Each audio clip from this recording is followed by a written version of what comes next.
to yourcoloringpage.com. Hi, today's excursion takes us to Venice, the city of 400 bridges, 124 islands, 176 channels, and 0 roads. Only water and sky with boats and gondolas for everything you have to transport. But how did Venice come to be built this way? Since 1500 years, the lagoon on which Venice is built has undergone amazing man-made changes. Originally, these islands were desertic swamps, very undesirable and unattractive land to own or build on, with the tides coming in and out and leaving muck and ponds behind them. Very unfriendly landscape. They were inhabited mostly by fishermen. Not much could be built on these unstable grounds. The Roman Empire was everywhere around this area, and their heavy constructions used large blocks of stone, not something that the swamps of this lagoon could bear. Therefore, the lagoon remained in a rural state for some time. Now, the Roman Empire, notably in the north of Italy, was undergoing attacks from barbaric tribes such as the Huns and the Lombards, and these cruel soldiers on horses were ransacking everything along the way. To escape from these invasions, the terrified populations that lived close to the shore fled into the lagoon that was naturally protected by the water. Indeed, horsemen would not cross there, and so the people were safe. Times go by, and in the 7th century, most of Italy is under Lombard occupation, except for these 124 Venetian swampy islands. The people can live in peace at least, and they have learned to deal with their swampy islands. The houses they live in are mostly raised on stilts.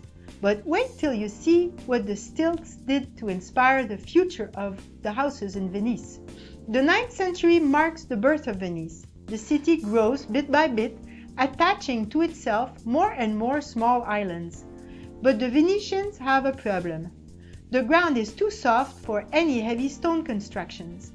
So far, they were using wood, till suddenly they discovered brick, which is lighter. So they start using bricks everywhere for their house constructions.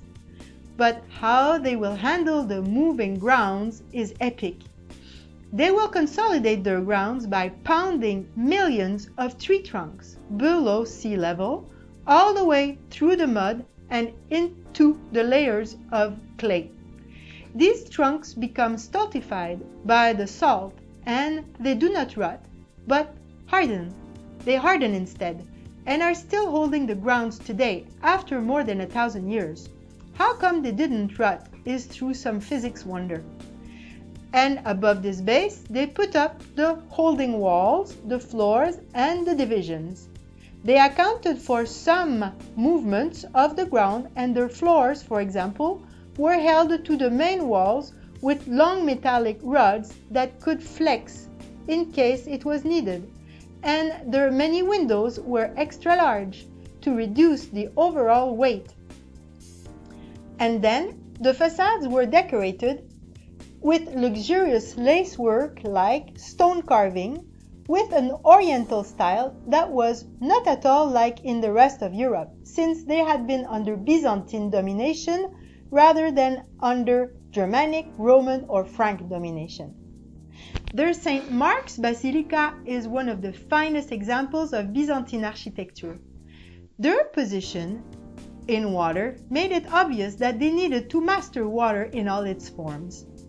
And that was their salvation and also became their strength. And starting 1104, Venice developed methods of mass-producing warships in their arsenal, and they got equipped with a huge float of ships that were both used for merchandises and as well as for conquest. And Venice was once an empire of wealth and the biggest trading platform between the Orient and the Occident. But more on that in our later episodes. Thanks for listening and happy coloring! Bye for now!